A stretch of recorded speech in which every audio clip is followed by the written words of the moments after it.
Voilà, on est aujourd'hui le lundi 7 septembre et aujourd'hui le dernier cours de cette année 5775 puisque le prochain cours on sera déjà l'année prochaine, dernier cours ici dans le cadre du cours devenu célèbre, le cours appelé dans le monde entier le cours...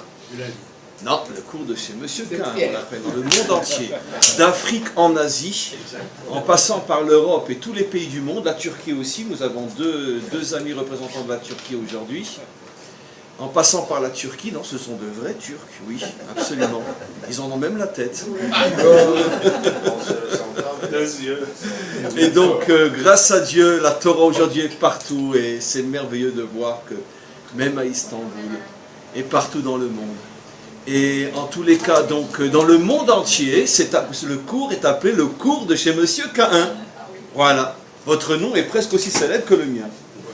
Voilà. En tous les cas, quoi qu'il en soit, le dernier cours aujourd'hui, du lundi, avant l'année prochaine, et bien sûr il n'y aura pas cours lundi prochain puisque c'est fête, c'est Rosh Hashanah, et je tenais aujourd'hui à reprendre une notion qui est loin d'être nouvelle, et dont je parle énormément ces derniers temps, dont j'ai reparlé énormément ces dernières semaines, depuis la reprise après les vacances, mais aujourd'hui ça s'impose parce que c'est un cours qui était prévu sur Rosh Hashanah, et je voudrais faire un point essentiel sur Adam, puisque, comme on le sait, un petit rappel, excusez-moi pour des gens comme vous, c'est inutile, mais c'est bon quand même.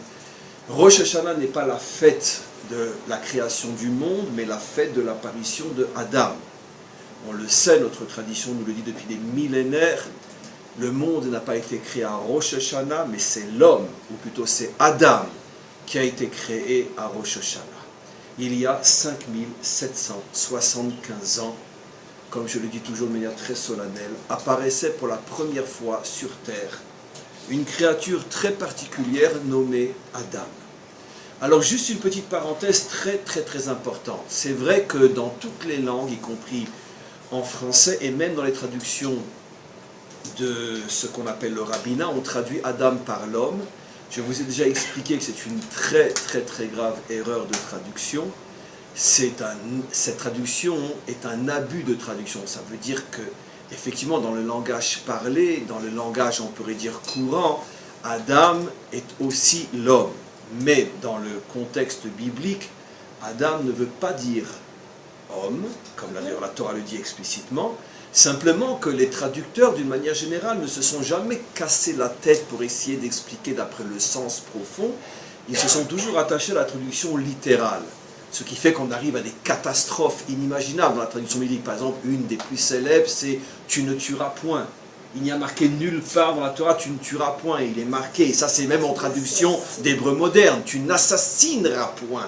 La différence est énorme, car « tu ne tueras point » suppose que je n'ai même pas le droit d'être un soldat. « Tu n'assassineras point », c'est différent. « Tu ne tueras point » suppose que je n'ai pas le droit de tirer le premier, même dans un cas de légitime défense, si je m'en tiens à la traduction « tu ne tueras point ». Or évidemment, c'est une traduction scandaleuse qui est même couverte par le rabbinat français, que Dieu leur pardonne. Et bon, je ne peux pas rentrer dans leurs chaussures et savoir pourquoi même les Juifs s'obstinent à falsifier le texte biblique, mais c'est un des exemples les plus flagrants de cet acharnement à mal traduire la Torah. Et quantité d'autres endroits. De la même manière, Adam, la Torah nous dit clairement, ça ne veut pas dire l'homme. La Torah nous dit elle-même, c'est quoi Adam? Celui qui vient de Adama. Adam est de la racine Adama. Celui qui vient de Adama, de la terre. C'est-à-dire, on pourrait dire, si déjà le terrien, et on verra justement pourquoi c'est très important d'appeler le terrien. Nos maîtres donnent une autre explication aussi, comme on le sait, dans le mot Adam, il y a la racine domé, celui qui ressemble. Pourquoi? Parce que c'est la seule créature qui ressemble à son créateur. Comme il est dit, il a été créé Betselem Elohim, il a été créé à l'image de. Donc une image ressemble par définition à celui duquel on a pris la photo, on a pris l'image. D'ailleurs, une photographie se dit tsilum en hébreu, un photographe se dit tsalam. C'est toujours la même racine, tselem, tsilum, tsalam. Donc Adam est une photographie du divin, ça veut dire qu'il porte en lui des forces spirituelles, des forces divines, qui lui donnent une certaine ressemblance avec son Créateur. Donc voilà deux définitions, même littérales, de traduction du mot Adam. Adam, c'est celui qui vient de la terre, et en même temps celui qui ressemble à son Créateur. Mais ça ne veut pas dire l'homme. L'homme, c'est autre chose. Comment qu'on dirait l'homme si déjà en hébreu biblique? Comment? Ish, bien évidemment, Ish. Le mot Ish va apparaître plus tard. Mais le mot Ish, c'est la traduction de l'homme. Mais ce n'est pas Adam. Donc, il y a 5775 ans, apparaissait Adam, donc une créature très très particulière, qui a pour fonction, et maintenant c'est les deux sens de son nom, comme j'ai déjà expliqué, pour l'instant c'est un résumé, qui a pour fonction, bien sûr, résumer à l'atome de la notion, qui a pour fonction de relier le ciel à la terre. C'est pour ça que dans son nom, il y a à la fois une dimension au terrestre, Adam, Adama, et en même temps une dimension au céleste, Adamé, l'Elohim, celui qui ressemble à son créateur. Comment je peux être en même temps terrien et en même temps ressembler à mon créateur? Ça semble incompatible, puisque si je ressemble à mon créateur, c'est que je dois être très spirituel. Si je suis terrien, je dois être très matériel. Mais c'est justement ça le chidouche. C'est ça la nouveauté de Adam. Adam est une créature qui est dotée de forces qui lui permettent de créer l'unité dans l'univers, dans la création. Le monde, la création, l'univers, appelez-les comme vous le voulez, a été créé en deux dimensions, comme le dit le premier verset, Bereshit bara Elohim et Hashamaim vet haaretz. Au commencement, Elohim créa le ciel et la terre. Nous sommes tous suffisamment sages pour savoir qu'on ne fait pas allusion, ou même presque pas allusion dans ce verset, au ciel physique et à la terre physique. On fait allusion essentiellement aux deux dimensions qui composent l'ensemble de la création. Shamayim, qui est le mode codé dans le langage biblique pour faire allusion au monde avec un X, ox mondes spirituels, et Eretz, qui fait allusion à toutes les dimensions matérielles. Par exemple, le corps de l'homme, dans le langage biblique, est appelé terre. L'âme de l'homme est appelée ciel. Un livre de Torah est appelé ciel.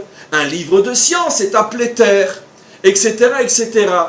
Une synagogue est appelée ciel. Un bureau de travail est appelé terre. Tout ce qui est matériel s'appelle Eretz, tout ce qui est spirituel s'appelle Shamaim. C'est pour ça qu'on dit qu'un homme a Yirat Shamaim, la crainte du ciel. Pourtant, on n'est pas Verchézétorix. Il n'y a que Verchézétorix qui a la crainte du ciel, puisque la seule chose dont il a peur, c'est que le ciel lui tombe sur la tête. Donc, ça veut dire quoi? On a la crainte du ciel. Pourtant, on n'est pas des Gaulois. Ou plutôt, on est les seuls qui résistent depuis des millénaires. Mais quoi qu'il en soit, Shamaim fait allusion à tout ce qui est spirituel.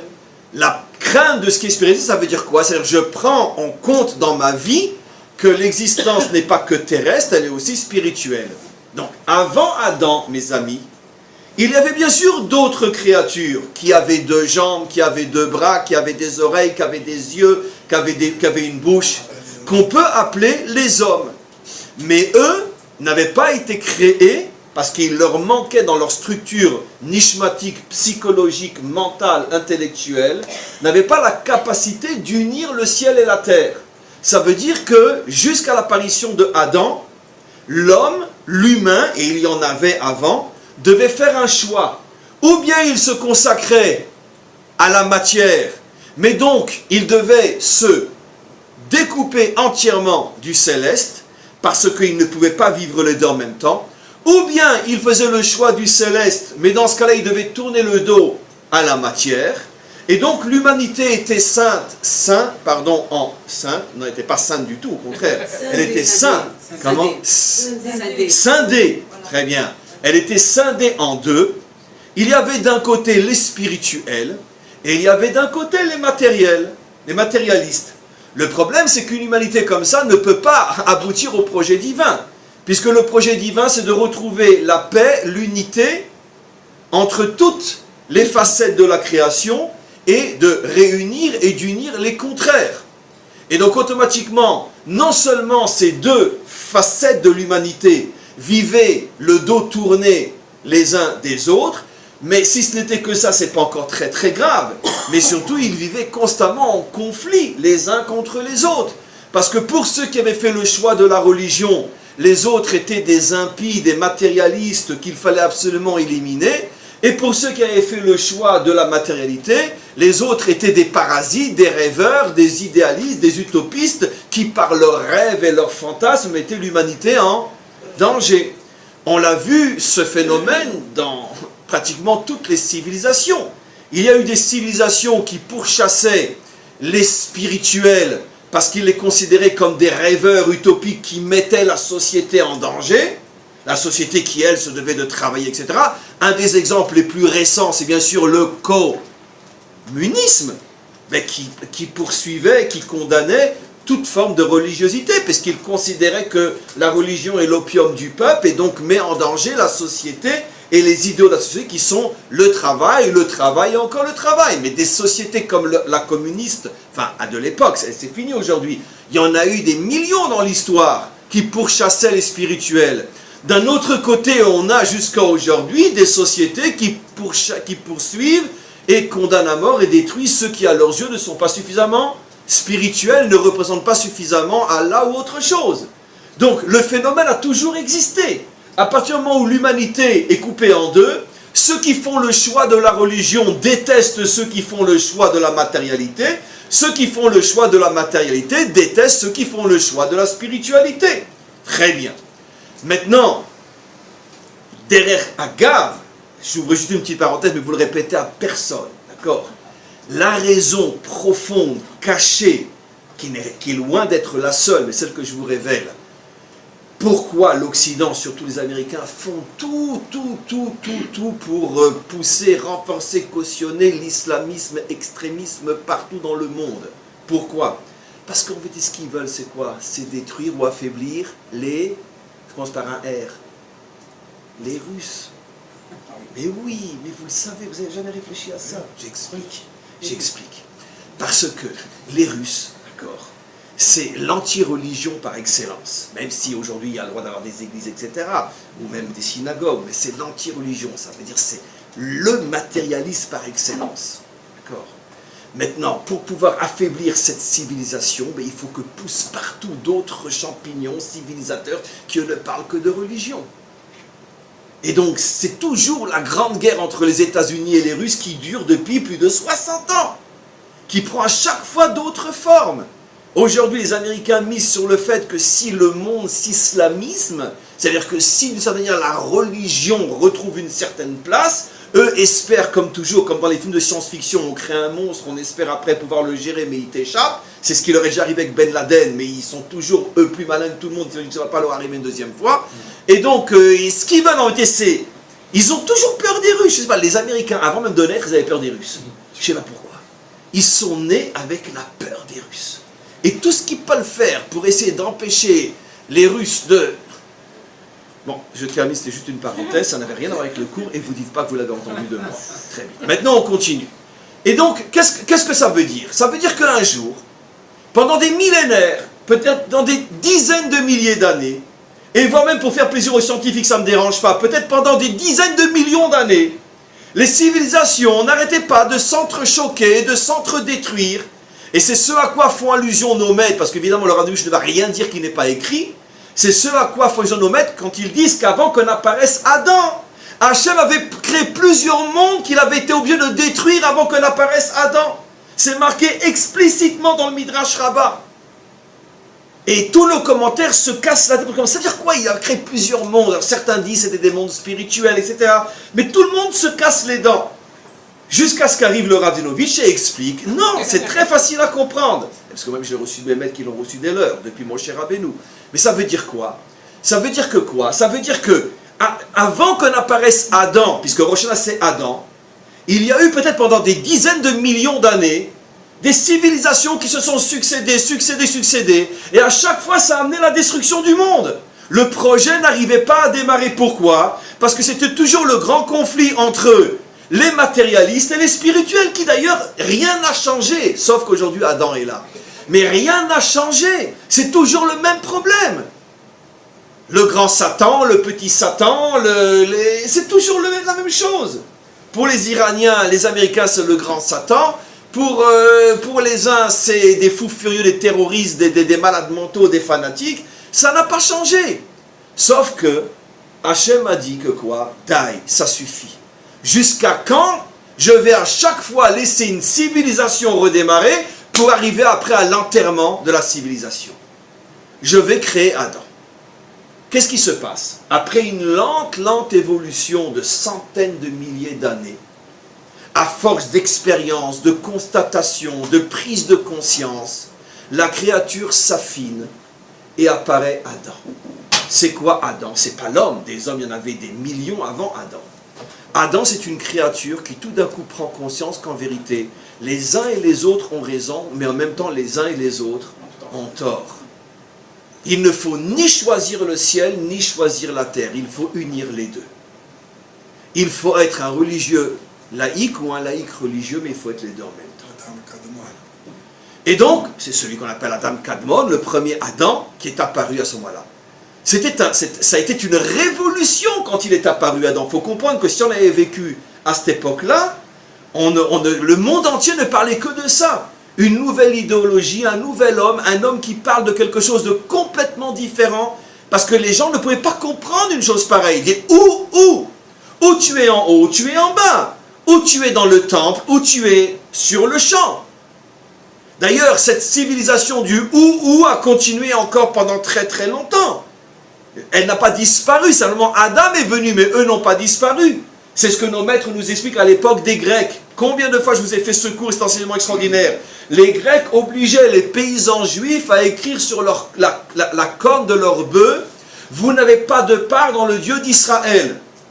Alors tous les commentaires posent une question évidente. Non, ils auraient dû obliger les rabbins à écrire sur les murs de la synagogue: vous n'avez pas de part avec le Dieu d'Israël, s'ils prétendent que les Juifs n'ont pas de part avec Dieu. Mais non, mais leur intention n'était pas de priver l'homme de Dieu, et encore moins les Juifs de Dieu. Ce qui dérangeait les Grecs, c'est que quoi? C'est qu'on prétende que Dieu se trouve aussi sur un champ. Ça les rendait fous. Quand ils sont arrivés en Israël, après avoir conquis le monde entier, avant ou après ou pendant, peu importe l'Israël, et puis ils voient tout d'un coup un Juif qui laboure son terrain et qui laisse une partie du champ qui ne laboure pas. Dis-moi, qu'est-ce que tu fais? Pourquoi tu ne termines pas de labourer? Ah non, ça je laisse pour les pauvres. Tu laisses pour les pauvres? Mais qui c'est qui t'a dit de laisser pour les pauvres? Si tu veux donner aux pauvres, tu prends, et quand ils viendront taper à ta maison, tu leur donneras. Non, parce que c'est Hachem qui a dit que c'est comme ça qu'un juif, un paysan juif, a cultivé son champ. C'est pas seulement le fait de donner, il faut donner de cette manière telle que le Dieu d'Israël a dit. Lui dit: oh, bah, attends, je comprends pas, c'est pas un pecno ton Dieu, il ne s'occupe pas de culture quand même. C'est que ça peut lui faire si tu donnes à la maison, tu donnes sur ton champ. Vous savez quoi? Dieu c'est un paysan, Dieu c'est un prêtre, Dieu c'est un rabbin, c'est pas un paysan Dieu. Et puis quand après ils ont vu que quoi? Que avant de ramener toute la récolte dans la maison, venaient toutes sortes d'hommes habillés en blanc avec des grandes barbes. Il y avait des Kohanim, des Lévi'im. Le Kohen il recevait un 50e, le Lévi recevait un 10e. Et seulement après on rentrait la récolte dans les granges. Les Grecs sont mis, ils ont dit: mais qu'est-ce que vous faites là? C'est qui ces gens-là? C'est des hommes de Dieu. Mais alors pourquoi vous leur donnez? Mais parce qu'ils s'occupent du service divin et nous on leur donne en échange une partie de notre... Mais ça veut dire quoi? Mais attends, mais c'est des paradis, ils n'ont qu'à travailler comme tout le monde, ça veut dire quoi? Ils s'occupent de Dieu, mais c'est quoi ils s'occupent de Dieu? Mais qui consacrent un temps aussi à s'occuper de leur champ.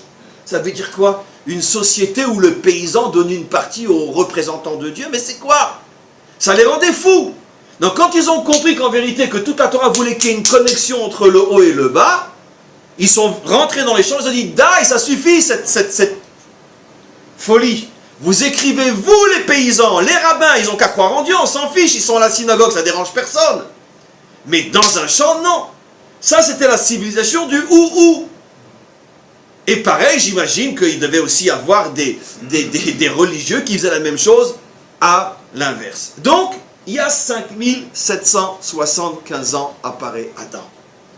Un être qui révolutionne certainement son temps et qui va commencer, tant bien que mal, à lancer une nouvelle civilisation qui va être la civilisation adamique dont on va parler dans ce cours qui n'a pas encore commencé. Maintenant, il y a des milliards de choses à dire, j'en ai déjà dit pas mal de milliers, mais au fur et à mesure des années, on continuera. Dans le cadre du cours d'aujourd'hui, je vais reprendre une notion qui est très importante en ce qui concerne Adam. Mais d'abord, qu'est-ce qui a changé? A changé le fait que depuis qu'Adam a réussi, bien que dès son apparition, tout de suite, les non-adamiques ont envoyé leur représentant, le redoutable, comment il s'appelait?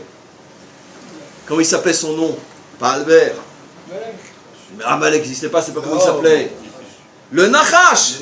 Le Nachash est un code. C'était le roi des non-adamiques. C'était un homme comme vous, comme moi, avec des jambes, etc. La Torah l'appelle le Nachash. Mais en vérité, c'était son nom. Comme on voit plus tard qu'il y avait un roi à l'époque de Josué qui s'appelait Nachash Meler, le roi de je sais pas quoi. C'était un nom qui était donné, le serpent, je ne sais pas pourquoi, peu importe. Ben oui, tu sais, en hébreu, il y a bien des juifs qui s'appellent ici en Israël, comment? Dov. Ça veut dire quoi, Dov? L'ours. Il y a bien des juifs qui s'appellent, ben oui, Arié, le lion. Il y a bien des juifs qui s'appellent Zev, le loup. Alors ne vous étonnez pas, il y avait des humains qui s'appelaient Nachash, le serpent. Parce que pourquoi on pourrait s'appeler le loup et pas le serpent? Donc c'était le nom du roi des noms d'adamiques. Tout le monde croit jusqu'à ce que j'ai commencé à expliquer que c'était quelqu'un qui rampait par terre. Mais non, c'était un grand homme avec très costaud, très beau, un roi quoi. Et il s'appelait Nachash, comme on a des enfants qui s'appellent l'ours ou le renard ou le loup dans ce pays. C'est des noms très juifs. Et ça ne nous étonne plus. D'accord? On a bien des filles, des femmes qui s'appellent ma colombe, Yona. On en a qui s'appellent Tzipora, le petit oiseau. Il y en a qui s'appellent Dvora, l'abeille. Eh bien les humains, en tout cas juifs, ont toujours porté des noms d'animaux. Il n'y a rien de choquant. Alors pourquoi pas Nachash aussi? Et donc, il s'appelait Nachash. Il est venu pour liquider Adam et Chava. Ils sont arrivés plus ou moins à s'en sortir. Donc le projet a continué. Qu'est-ce qui a changé? A changé que depuis que Adam a réussi plus ou moins blessé, gravement blessé, mais quoi qu'il en soit, il s'en est sorti des griffes de Monsieur Nachash, de Monsieur Serpent. Donc alors on pourrait dire la civilisation adamique est là. Et en plus, c'est la seule qui a survécu au déluge, véritablement. Bien qu'il y avait des non-adamiques aussi dans l'arche, mais quoi qu'il en soit, elle a survécu au déluge par l'intermédiaire de Noach. Et donc, elle est là. Ça n'empêche pas qu'aujourd'hui, pour les Iraniens, qui sont, eux, dans une extrême, les Américains sont le grand Satan, qui, eux, sont dans l'autre extrême. Mais il y a toujours sur Terre des adamiques pour empêcher que se reproduise ce qui s'était passé des centaines de milliers de fois avant l'apparition de Adam, ce que je vous ai rappelé que le Midrash dit, Hachem crée des mondes et les détruisait. Depuis que les adamiques sont dans ce monde, le monde, malgré les catastrophes, malgré les guerres mondiales, malgré tout ce qu'on voit et tout ce qu'on sait, malgré tout la présence des non-adamiques fait qu'à chaque fois, la présence des adamiques fait qu'à chaque fois qu'on frôle une véritable catastrophe, depuis le déluge du moins, c'est récupéré d'une certaine manière. Pourquoi? Parce que les adamiques essayent malgré tout de tenir le monde pour qu'il ne disparaisse pas. Très bien. Jusqu'à présent, c'était l'introduction. Maintenant, je commence le cours. En ce qui concerne Adam, mes amis, je vous ai fait remarquer, je crois, chaque année, ce que je vais vous faire remarquer cette année encore.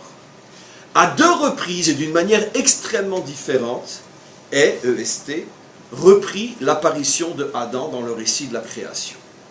La première fois, le 6e jour, comme il est dit, le 6e jour, Hachem a dit, Naase Adam Betsalmenu, Kedmutenu, faisons l'homme à notre image, à notre ressemblance, et il le créa Zachar Venekeva, il le créa féminin et masculin. Il lui demanda, il lui dit, c'est-à-dire il lui dit, il faut comprendre, il lui donna la force de dominer toutes les créatures de ce monde, les oiseaux, les poissons, les mammifères, les animaux sauvages. Il lui donna d'ailleurs l'ordre de dominer toutes les créatures et de conquérir le monde, traduisez en bon français, de civiliser le monde. Et Hachem vit tout ce qu'il avait fait, Vayar Tov Me'od, il a vu que c'était extraordinaire, Me'od, c'est la lettre de Adam à l'envers. Il a vu que c'était extraordinaire, pourquoi? Parce que est enfin apparu Adam, après des millénaires d'autodestruction du monde, il voit qu'apparaît Adam, et ça se termine, Yom HaShishi, etc., etc. Très bien.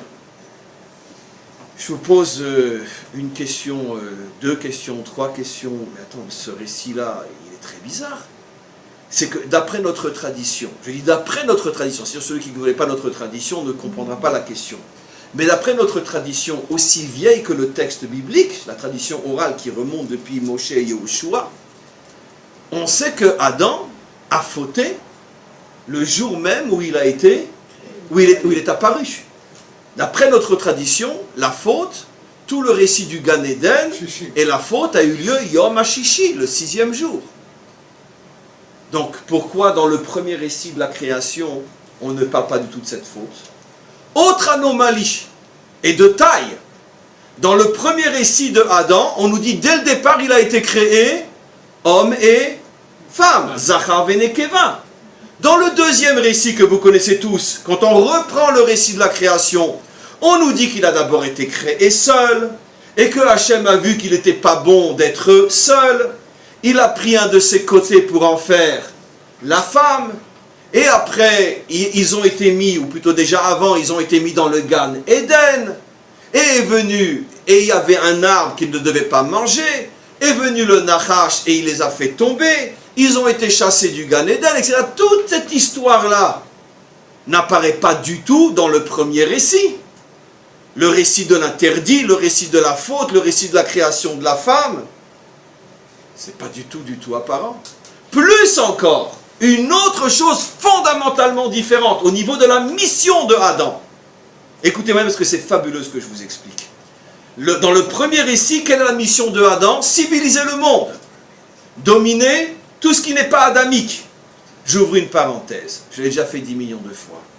Mes amis, les oiseaux, les poissons, d'accord, et les mammifères, et les bêtes sauvages, cités dans le verset, ils font allusion à quoi? Aux animaux.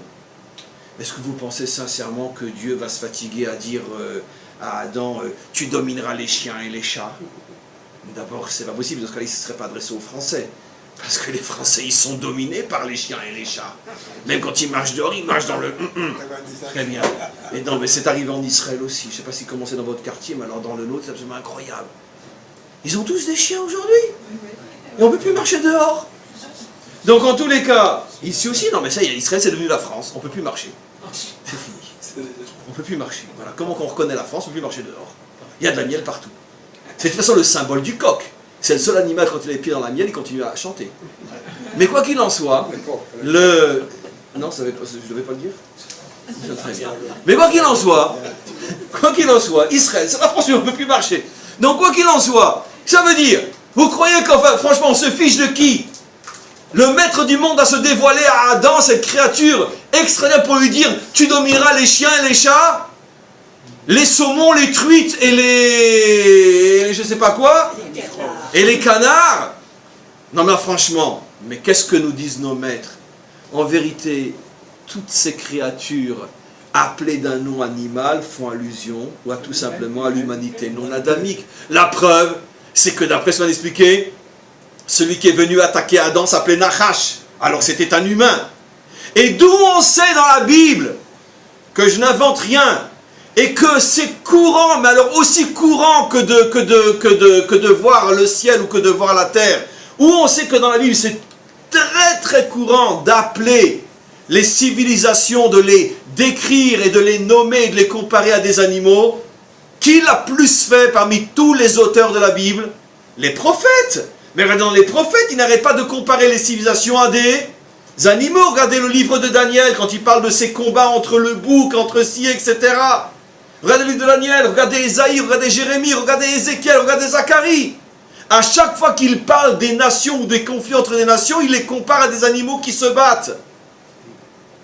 Donc il suffit de connaître la Bible pour comprendre que si la Bible, c'est-à-dire les prophètes qui eux-mêmes s'inspirent de la Torah de Moshe, de quel droit les prophètes comparent la guerre entre les Perses et les Grecs dans le livre de Daniel? Ils le comparent à la guerre entre, je crois, entre un ours et un bélier. De quel droit? Pourquoi vous comparez des humains à des animaux? Mais il répond, mais parce que la Torah l'a fait avant nous. Quand il a été donné à Adam lors de dominer les animaux, on parlait bien sûr pas des canards. Vous prenez la Torah pour quoi et pour qui? Il s'agissait des civilisations. Il y a une civilisation qui est du type oiseau, une civilisation qui est du type mammifère, une civilisation qui est du type poisson, etc. Évidemment, et on le sait. C'est quoi une civilisation poisson? C'est une civilisation qui vit essentiellement de la pêche, de la mer. Comment s'appelait le dieu des Philistins pendant toute l'histoire biblique? Comment il s'appelait le dieu des Philistins? Dagon, poisson. Pourquoi? Parce qu'ils vivent sur le littoral, ils vivaient de la pêche. Les insectes. Voilà, mais aussi les insectes, bien sûr. Les abeilles qui vont piquer. Bien sûr, oui, bien sûr, absolument. Les Amalek est comparé à une abeille dans la Torah. Kedvora comme une abeille, bien sûr. Et donc, pourquoi ils vénéraient un dieu poisson? Parce qu'ils vivaient de la pêche. Et c'est quoi une civilisation bête sauvage? C'est une civilisation de chasseurs. C'est quoi une civilisation mammifère? C'est une civilisation déjà beaucoup plus domestique, beaucoup plus civilisée, beaucoup plus occidentale. C'est quoi une civilisation oiseau? C'est une civilisation très céleste, très spirituelle. Les Tibétains, les bouddhistes, les hindous, qui sont très déconnectés. C'est ce à quoi la Torah fait allusion. Maintenant on comprend qu'est-ce qui est demandé à Adam. Hachem dit à Adam, regarde, parce qu'il n'y a pas une civilisation qui ressemble à l'autre, et parce qu'elle n'arrive pas à trouver la paix entre elles, parce que les célestes font la guerre aux terrestres, les maritimes font la guerre et aux terrestres et aux célestes, les terrestres font la guerre aux célestes. J'en ai marre de mon monde que j'ai détruit. Adam, je te demande de quoi? De les dominer, ça veut dire quoi? De les tenir dans ta main pour qu'ils arrêtent de s'entretuer. Civilise le monde. Adam dit, mais comment tu veux que je civilise le monde? J'explique, je t'ai créé Zachar et Nekeva. Je t'ai créé avec deux dimensions, la masculine et la féminine. Ça veut dire que tu es à la fois en haut, tu es à la fois en bas. L'homme, il est toujours en haut, par rapport à sa femme en tous les cas. Heureusement qu'elle, elle redescend un petit peu. Okay. Mais, malgré tout, l'homme est nécessaire aussi. Pourquoi? Parce que s'il n'y a que la dimension féminine, donc on a besoin de s'élever un petit peu.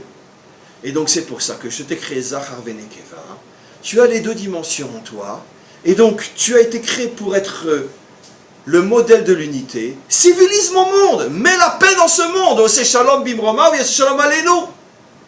Voilà la fonction de l'homme. Faire l'unité, c'est ce qui lui est donné.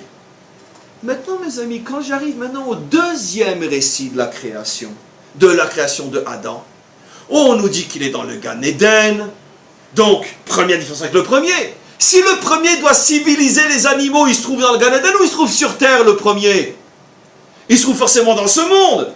C'est pas étant dans le Gan Eden qu'il va civiliser le monde animal, qui sont les différentes civilisations qui elles, vivent bien concrètement sur terre. Donc, le premier dont on parle, il est forcément sur terre. Le deuxième nous dit qu'il est dans le Gan Eden. Si j'essaye de comprendre c'est quoi le Gan Eden, un monde très protégé, très spirituel, très en dehors d'eux. La preuve, quand il a fauté, il est chassé. Et où on l'envoie?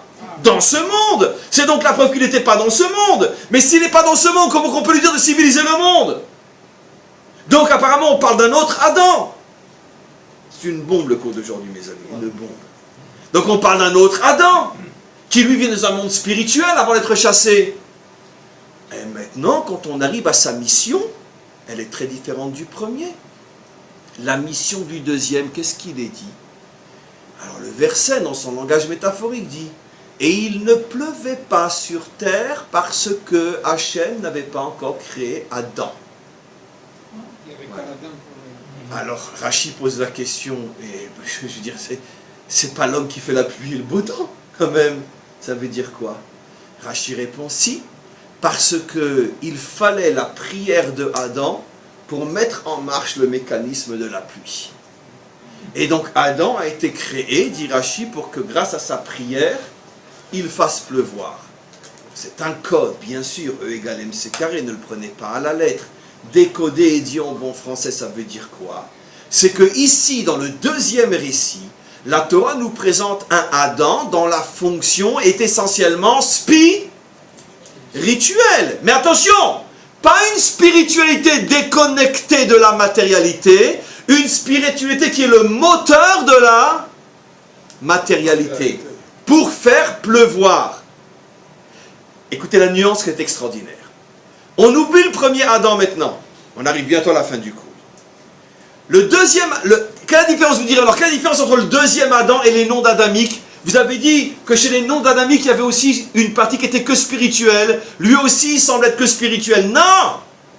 Parce que les non-adamiques spirituels ne s'intéressaient qu'au monde d'en haut. Tandis que le Adam dont on parle, on lui demande de prier pour faire pleuvoir dans le monde d'en bas. Donc il est tourné vers le monde d'en bas. Il s'intéresse au monde d'en bas. Simplement que le deuxième Adam, lui, a la capacité d'atteindre les mécanismes cachés, invisibles, spirituels, qui sont eux les moteurs de tout ce qui se passe dans le monde matériel. Donnons un exemple simple, d'accord? Je vais interroger 3 hommes et je vais avoir 3 réponses sur la même question. Un athée, un religieux mais pas authentique et un religieux authentique. Les 3 ont eu la même grosse, magnifique réussite spirituelle, réussite matérielle, excusez-moi. Je demande au premier, au athée, comment tu as fait pour réussir? Moi j'ai fait subdéco. D'abord. Et puis je suis pas mal intelligent. Je suis bosseur. J'ai bien travaillé et j'ai réussi. Et ben voilà, c'est moi. Première réponse. On va demander au deuxième. Comment tu as une si belle réussite? Moi j'ai fait une excellente école de commerce. Je suis très intelligent, très travailleur, très sérieux. Mais aussi je suis croyant et tous les matins j'invoquais Dieu qu'il m'aide dans la réussite de mon entreprise. Réponse de croyant, pas authentique. Troisième, comment tu fais pour réussir? Tous les matins quand je me levais, je demandais au maître du monde de m'envoyer le Shefa, de m'envoyer la Parnassa, de m'envoyer la réussite terrestre, etc. Ah oui, j'ai oublié de vous dire, oui c'est vrai, j'ai fait aussi une école de commerce, et puis bon, je suis sérieux, je suis intelligent, et je travaille. Quelle est la différence entre les 3? Le premier, il nie complètement l'existence de force spirituelle. Le deuxième, religieux mais pas authentique, il croit plus aux forces matérielles qu'aux forces spirituelles. Le troisième, le vrai, il sait qu'en vérité, que tout le travail matériel n'est que le réceptacle du travail spirituel. Évidemment qu'il faut un réceptacle, mais s'il n'y a pas essentiellement un travail spirituel, c'est pas ton travail matériel qui t'amène à la réussite. Vous me direz, attends, mais arrêtez! La plupart des riches, ils ne sont pas spirituels du tout. Bien, je ne répondrai pas à cette question idiote. Parce que je l'ai déjà répondu des milliers de fois. Je vous laisse deviner la réponse. Très bien. Non, parce que c'est une question vraiment idiote. Donc, dans le cadre de mes cours, en tous les cas. Donc, on a compris. Le Adam, le deuxième dont on parle, c'est quelqu'un qui sait que toute la réalité de ce monde matériel n'est que le reflet de la réalité spirituelle. Et pour que ce monde matériel fonctionne bien, il faut d'abord actionner les forces au niveau spirituel. Donc il a été préposé on pourrait dire, à l'accès de ces forces spirituelles qui après déclenchent d'autres énergies, qui déclenchent d'autres énergies, jusqu'à ce que la pluie tombe. On peut y croire, on ne peut pas y croire, moi j'y crois et pourtant je suis quelqu'un de sérieux, je ne pense pas être bête. Mais c'est comme ça que ça fonctionne. Très bien. Donc, quoi qu'il en soit, le deuxième Adam a une mission différente du premier. Parce que je vous rappelle que le premier, sa mission est d'être sur terre et de civiliser le monde. Et le deuxième, sa mission est d'être sur terre, Nachon, mais de consacrer tout son savoir-faire à la manipulation de forces spirituelles qui agissent sur le monde et le rendent meilleur. Ce n'est pas le même Adam. Alors mes amis, la réponse extraordinaire est 2 points. Vous êtes prêts à entendre la réponse? C'est qu'effectivement, il y a 2 types d'adamiques. Le adamique juif et le adamique non juif, qui sont tous les 2 adamiques, et dont les 2 missions se complètent, comme dans un couple peut-être. Mais ce sont 2 missions différentes, bien que les 2 forment le couple adamique qui va sauver le monde, mais ce sont 2 dimensions différentes. Le premier Adam fait allusion au Adam non juif. Ça veut dire dont la mission essentielle est de transformer ce monde en monde meilleur, d'amener la paix dans ce monde, la justice dans ce monde, la morale dans ce monde, l'unité dans ce monde. Je ne sais pas s'il y en a beaucoup des Adams comme ça sur Terre. Non, parce que ceux qui ont suivi des dizaines d'autres cours sur ce sujet savent que quoi? Que la civilisation adamique, surtout non juive, est tellement affaiblie aujourd'hui, elle est tellement même méconnaissante de sa propre dimension, qu'en cette fin d'exil et en cette fin de première partie de l'histoire, car la délivrance est proche, la dimension adamique est très affaiblie au point de s'être pratiquement perdue. Mais c'est pour ça qu'on essaye de la refaire vivre ces derniers temps, juste avant la délivrance finale. Mais quoi qu'il en soit, la dimension adamique non juive avait pour mission d'empêcher les non-adamiques de détruire le monde. C'est pour ça que l'une des 7 lois qui a été donnée aux ce qu'on appelle les enfants de Noé, c'est quoi? C'est de faire des tribunaux, de la justice, c'est-à-dire de s'occuper de la justice du monde, d'être de vrais justiciers du monde. Mais c'est une mission extraordinaire. C'est-à-dire de faire que ce monde se réhumanise. Arracher ce monde des mains des méchants, des voyous, des destructeurs, des Hitler, des Khamenei, des Haman, et des Assad, et des Daesh, et de tous ces fous qui détruisent le monde. Le problème, c'est que ça demandait aux non-adamiques d'être en guerre tout le temps, contre de grands et méchants voyous. Il semblerait que les non-adamiques ont eu peur, ils ont peut-être mené quelques guerres qu'ils ont perdues, et aujourd'hui, dans la grande majorité des cas, ils ont baissé la tête et baissé les bras. Ils n'osent plus. C'est vrai qu'à chaque fois qu'un adamique, un adamique non juif, à chaque fois qu'un adamique essaye de relever la tête pour essayer de changer un petit peu le monde, il se fait vite tirer une balle dans la tête, comme j'ai toujours, Martin Luther King ou d'autres, etc., Gandhi en son temps, etc. À chaque fois qu'un adamique, quelqu'un qui veut moraliser le monde, essaye, ça se termine tout de suite par un attentat. Donc je peux comprendre qu'ils ont très peur, mais la mission était de civiliser le monde.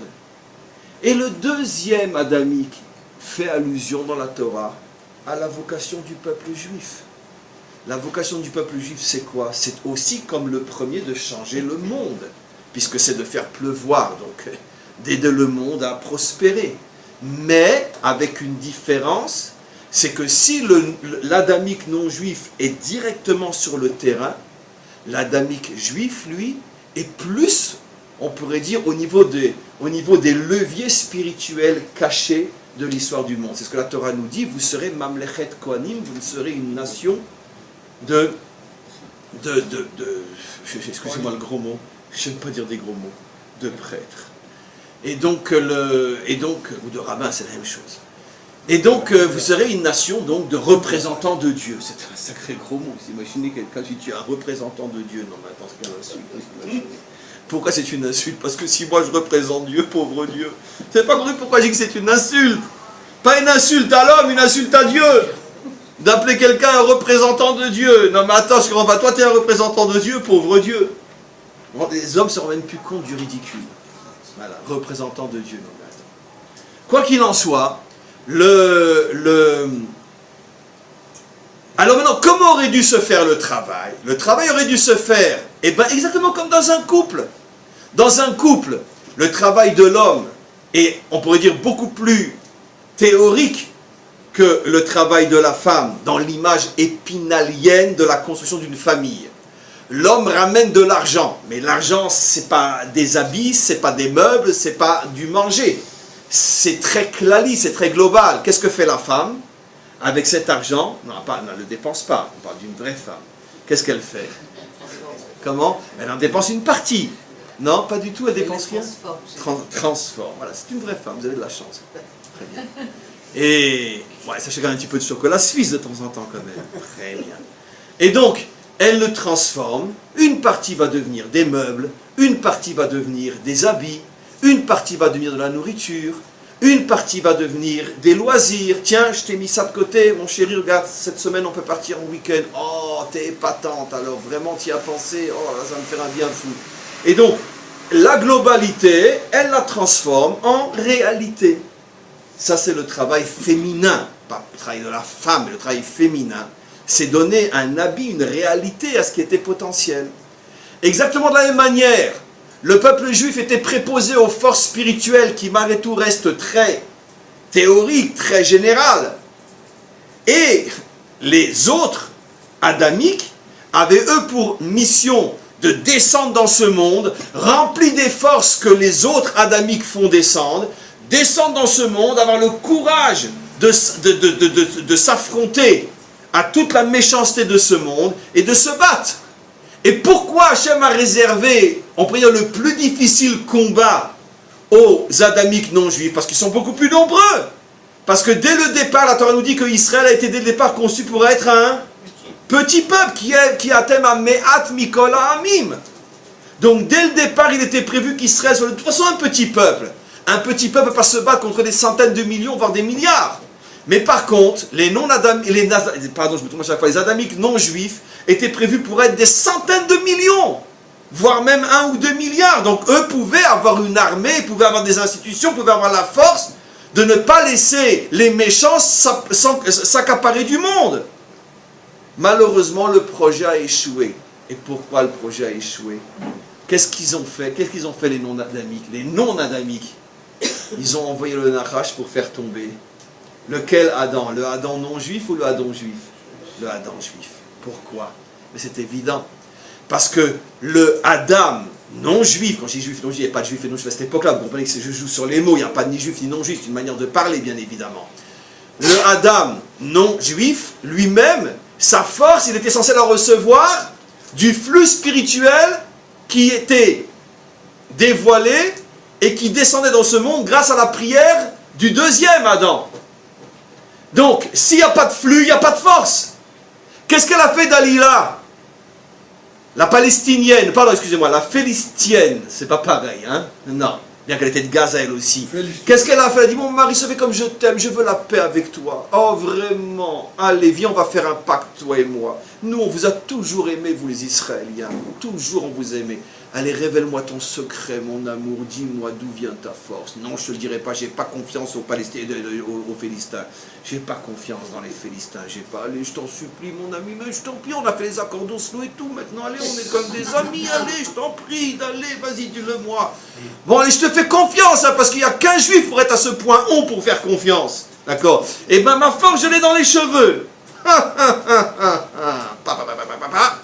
Elle l'a eu. Très bien. Bon. Et c'est pour ça qu'après Antoine il a chanté. Ma mère m'a dit va te faire couper les cheveux.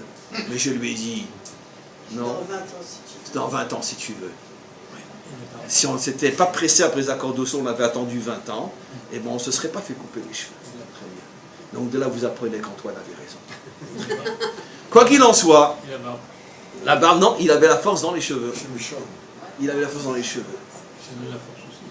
Ça donne la bracha à la barbe. Mais les cheveux donnent la force. Les cheveux de Shimshon, ils donnent la force. Mais quoi qu'il en soit, ouais, bah, quoi qu'il en soit, donc ça veut dire quoi? Ça veut dire, pourquoi j'ai raconté cette histoire-là? Parce que c'est effectivement ce qui s'est passé. Quand elle a trouvé, lui était la force d'Israël. Les Philistins ont compris que quoi? Que pour faire tomber Israël, il faut s'attaquer à leur force. Ils sont donc attaqués aux cheveux de Shimshon. De la même manière, quand les non-adamiques ont vu que Adam avait reçu pour mission de leur prendre le monde et de lui dominer le monde, ça veut dire de civiliser, de moraliser le monde. Ils ont dit, mais attends, mais d'où leur vient leur force à ceux-là? Qu'est-ce qu'ils ont fait? Leur force, c'est celui qui est dans le Gan Eden. Attaquez-vous à celui qui est dans le Gan Eden, et celui qui est dans la rue, il ne pourra plus rien nous faire. Eh bien, ils se sont attaqués à celui qui est dans le Gan Eden. Ils l'ont fait tomber. Il a été chassé du Gan Eden, il a perdu ses forces spirituelles, et automatiquement, toute la lignée adamique s'est écroulée. Voilà. Vous vous rendez compte de l'histoire, comme je vous la raconte, l'histoire de ces textes-là, que depuis des millénaires, des milliards de personnes ont lu et ne comprennent pas. Vous comprenez ce qu'on ferait aujourd'hui? Je m'excuse d'insister, mais je ne sais pas si vous vous rendez compte de ce que je viens de vous faire. Ça n'a jamais été expliqué comme ça depuis la création du monde, ce texte-là. Je parle devant un grand public. C'était enseigné de bouche à oreille dans les cercles les plus initiés des maîtres d'Israël. Jamais un juif était autorisé à faire ce que je fais aujourd'hui, d'expliquer le récit biblique sans plus aucun voile. Dire exactement voilà à quoi fait allusion le code de ce récit-là. Ça veut dire que tout ça, c'est des métaphores qui nous expliquent toute l'histoire du monde. Maintenant, vous comprenez en vérité pourquoi le peuple juif, après, sera et est toujours le plus visé de tous les peuples de la terre. Pourquoi? Parce que les non-adamiques savent que tant qu'il y aura un juif sur terre, ils n'ont pas la certitude de pouvoir définitivement, eux, dominer le monde. Et donc, qu'est-ce qu'ils veulent faire? En vérité, ils ne s'attaquent pas à nous uniquement, ils veulent s'attaquer à tous les adamiques. Supposons dans leur cauchemar que les Juifs disparaissent, ça ne ferait que 10 millions de morts. Mais qui sont les prochains sur la liste après les 10 millions? C'est 1 ou 2 milliards d'hommes et de femmes bien dans le monde qui seraient exterminés pour qu'il ne reste que les méchants. Seulement ils savent qu'ils ne peuvent pas passer à la Shoah des 2 milliards s'ils ne passent pas d'abord par la Shoah des Juifs. Et c'était le projet d'Hitler et ça a toujours été le projet des non-adamiques ou des Amalécites. Vous pensez que Hitler se sera arrêté aux Juifs? D'abord, il avait commencé avec les Polonais, il avait commencé avec les Slaves, il avait commencé, selon ses définitions à lui, tout ce qui représentait des sous-hommes, les tziganes, etc. Mais après, tout le monde y serait passé, il serait resté peut-être que 1 million de nazis sur un grand monde. Tout le monde y serait passé. Seulement, comme on l'a arrêté en plein milieu des Juifs, alors à plus forte raison que personne n'a vu qu'elles étaient servis d'attention, mais moi je vous le dis. C'était pas plus les Juifs que les autres. Seulement, il fallait commencer par les Juifs. Aujourd'hui, c'est pareil. Mais vous croyez un seul instant qu'un certain islam est dérangé par Israël? Mais en vérité, mais pas du tout. Ils sont dérangés par le monde entier. Mais tant qu'il y a Israël, ils ne peuvent pas s'attaquer au monde entier. C'est tout. Et c'est ce qu'Israël s'évertue à expliquer aux nations. Mais vous pensez que le problème, c'est seulement nous? Pour l'histoire de la bombe atomique. Vous pensez que c'est nous seulement? Mais les premiers sur lesquels la bombe atomique va tomber, ce ne sera pas nous, ce sera vous. Et on le verra encore. Ce sera vous, ce sera sur vous que va tomber la bombe atomique, pas sur nous. Parce que nous, de toute façon, on est suffisamment malins pour y échapper. Et j'imagine, je fais confiance à notre ami qu'elle a déjà tout préparé pour y échapper. Mais quoi qu'il en soit, mais la bombe atomique, elle va tomber sur vous, pas sur nous. Parce qu'on était à travers nous, c'est vous qu'il vise, c'est l'humanité tout entière qui est visée. En tout cas, une très grande partie de l'humanité qui est visée. Et c'est ce que nos maîtres nous apprennent. Il y a des millénaires déjà, eux qui n'ont pas connu ce monde, qui n'ont pas connu les enjeux de ce monde, eux qui n'ont connu nos maîtres, qui ne connaissaient que des conflits très ponctuels, ils ne connaissaient pas des notions de guerre mondiale ou de Gog et Magog, ils ne connaissaient pas, ça n'existait pas à leur époque. D'où ils ont eu ce souffle divin pour expliquer des choses comme ce que je vous explique aujourd'hui. Qu'en vérité, le but était une guerre, à savoir à qui appartient l'humanité. Et les non-adamiques, représentés par le Narash, ont compris que tant qu'il y aura un juif dans le Gan Eden, il n'y a pas de possibilité de mettre fin au projet adamique. C'est-à-dire que tant que la Torah est là, et tant que la religion juive est là, et tant que ses représentants sont là, impossible d'aller plus loin, parce que eux, d'une certaine manière, sont un garde-fou. Et d'une certaine manière, c'est la raison pour laquelle ça fait des millénaires que le monde entier, en fait, pas le monde entier non-adamique s'acharne sur nous, simplement que les adamiques sont tellement affaiblis, ont tellement peur de relever la tête et de dire ce qu'ils pensent, parce qu'à chaque fois qu'ils le font, ils se font tout de suite, quoi. En Allemagne, il n'y a pas eu des Allemands qui ont essayé au début de lever le doigt et de dire « Monsieur, mais enfin quand même, qu'est-ce qu'ils nous ont fait les Juifs ?» Je vous laisse deviner ce qui leur est arrivé, avant de terminer la phrase. Donc, ça veut dire qu'à chaque fois que les adamiques essayent de se battre contre l'immoralité du monde, ils sont directement éliminés. En vérité, c'est plus facile et plus rapide d'éliminer un adamique non juif que juif. Parce que eux, ils ne sont pas en tant que peuple. Ils ne sont pas formés en tant que peuple. Ils sont éparpillés au milieu des nations. Il y a peut-être 10 millions d'adamiques en France. Il y a peut-être 30 millions d'adamiques en Russie. Il y en a peut-être 70 millions aux États-Unis. Mais eux-mêmes, ils sont pas réunis dans un même territoire avec un parlement, avec une armée, etc. Donc ils sont éparpillés. Donc il y en a un qui lève la tête, paf! Nous les Juifs, on est les plus attaqués, mais on a une chance que eux n'ont pas. On est malgré tout un peuple, une nation. Donc tu tues un Juif, il y a toujours le peuple juif qui est là. Mais tu tues un adamique et jusqu'à ce que se relève un nouveau Martin Luther King et il va s'écouler 50 ans. Pourquoi? Parce qu'ils ont tous peur de ce qui est arrivé au premier. Vous comprenez? Donc automatiquement, c'est ce qui fait que finalement, les non-adamiques sont obligés par peur, par lâcheté, ou tout simplement par méconnaissance de ce qu'ils sont eux-mêmes, sont obligés de laisser le monde entre les mains des fous. Jusqu'à ce qu'arrive le Mashiach. Et qu'est-ce que va faire le Mashiach? C'est marqué dans le Zohar explicitement. Il va lever une armée dans le monde qui sera essentiellement composée d'adamiques non-juifs. L'armée du Mashiach sera à 80% non-juive. Oui, c'est dans le Zohar explicite. Et vous savez quelle est l'allusion à ça dans la Bible? L'armée de David. L'armée de David était remplie, j'ai fait un cours, on l'avait vu dans les versets, était remplie de non-juifs. La garde prétorienne, on dit, de David était composée de 400 soldats qui faisaient peur à un lion à 100 km de distance. C'était tous des non-juifs. Ceux qui étaient préposés à la vie, à protéger la vie de David, étaient tous des non-juifs.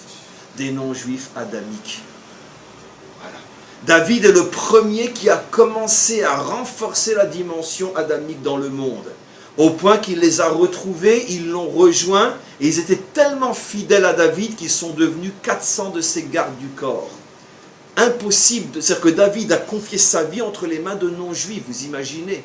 Telle la confiance qu'il y avait entre lui et ses hommes, et son pouvoir était assis sur ces hommes-là, qui étaient prêts à mourir pour David. Le Zohar dit pareil, le Mashiach. Le Mashiach ne pourra pas se battre avec les Juifs, parce qu'avec tout le kavod qu'on doit à Tzahal, ça reste quand même quelques milliers de soldats. Et comment tu veux avec quelques milliers de soldats te battre contre tous les non-adamiques du monde entier? Il va falloir une véritable armée. Cette véritable armée va être composée de millions de soldats, pas de quelques milliers comme en Israël, de millions de soldats qui vont se réunir du monde entier, qui vont se mettre aux côtés du Mashiach pour se battre contre les non-adamiques. Et c'est la grande guerre de Gog et Magog, celle qui est en train de se préparer aujourd'hui, qu'on le veuille ou qu'on ne veuille pas, parce que ce qui est en train de se préparer aujourd'hui, pour l'instant c'est plutôt critique et dramatique et affolant, mais le monde, le bon monde va être obligé de se réveiller, sinon c'est la fin du monde. C'est la fin du monde. Quand vous pensez que chaque seconde qu'on parle aujourd'hui en Europe, des centaines, voire des milliers de terroristes sont infiltrés sous couvert d'eux, etc. Et que il y avait déjà plusieurs dizaines de milliers de corpuscules qui attendent le feu vert pour faire sauter Paris et le monde entier. Ils sont maintenant renforcés par des milliers et des milliers d'autres, d'accord? Et quand vous imaginez ce qui va se passer, quand il va y avoir un potentiel, ne serait-ce que de 1 million de terroristes infiltrés en Europe, comment vous voyez qu'après le petit Français, le petit Belge, il va... Surtout qu'eux, ils vont se faire sauter partout, dans les restaurants, dans les métros. Vous imaginez 100 explosions par jour? Ça va durer 3 jours. Qu'est-ce que vont faire tous les gouvernements? Inch'Allah, vous avez gagné. Allez, ce que vous voulez, on vous le donne. Ça sera insupportable. Parce qu'ils vont se faire sauter à raison de 15, 20, 30, 50 par jour dans des dizaines de villes. Ça, je ne pense pas que ça va durer une semaine et tous les gouvernements vont baisser les bras. Et c'est l'islamisation, la fin de l'Europe chrétienne. Et l'Europe a complètement basculé. C'est ce qui va se passer. C'est le projet, c'est le programme, il est clair. Il faut véritablement être complètement fou ou aveugle ou surtout gracieusement payé pour ne pas le dire et pas le voir. Parce que tous les médias aujourd'hui sont payés, comme on le sait, par le Qatar et par d'autres, etc.